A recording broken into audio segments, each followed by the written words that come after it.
Hello mga kananimus, at for this vlog nga pala tayo gagawa ng isang kape tinatawag na Coffee Cloud9. So ang kailangan natin ito ay dalawang great taste coffee. So yan, lalagay natin dalawa siya. Ang ginamit ko dito ay great taste premium stick. So ibububod lang natin dito sa basa natin.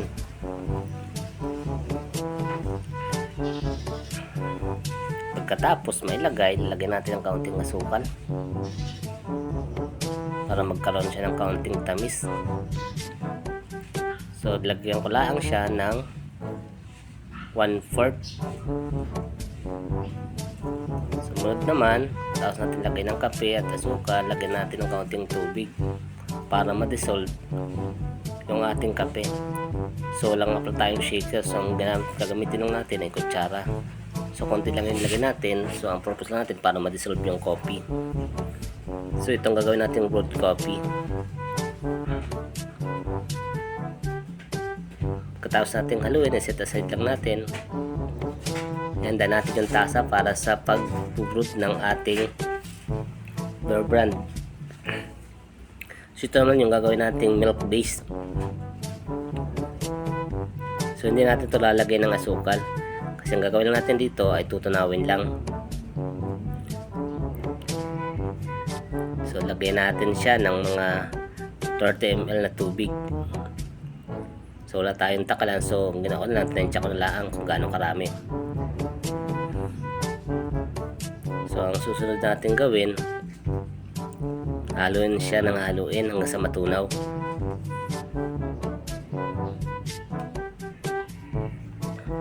Tapos ito, set aside din natin. At sa isang lagayan, sa isang baso, ilagay natin yung kape.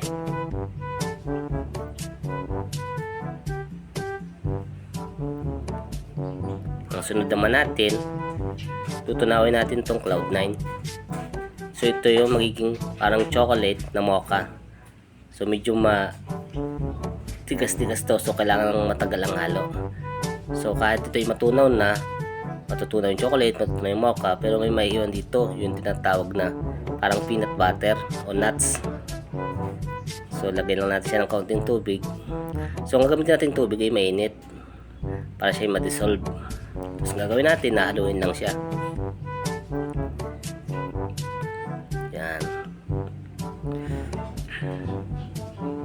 Medyo natagal nga hanap lang ako sa paghahalo nito kasi ang tagal matunaw. So ang gawin natin, haluin lang na natin ng haluin.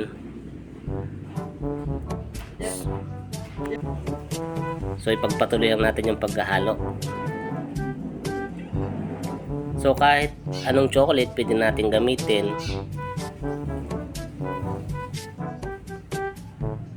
So dapat matyaga lang tayo sa paghahalo.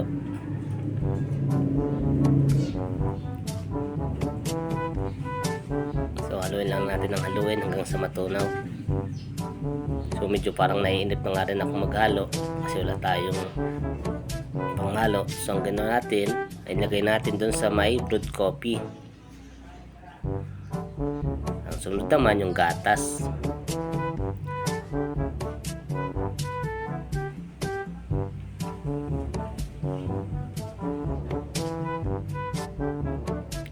So yun guys, may nagtira ng kaunti sa gatas. So ang gawin natin ay gagamitin natin kutsara ng madala lahat. Ang next natin ay shake lang natin. So haluin hanggang sa matunaw at mag-mix lahat ng sangkap.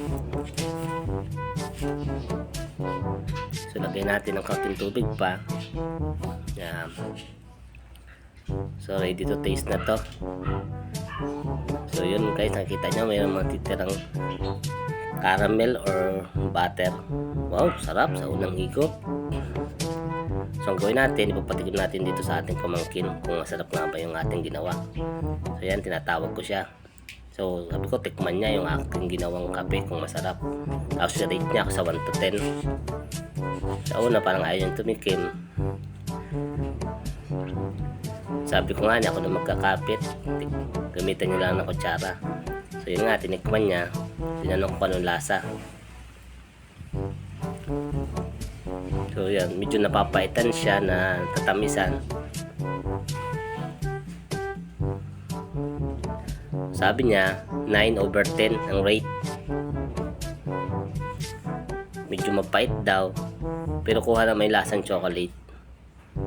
So yan guys, 9/10 ang rate. Thank you.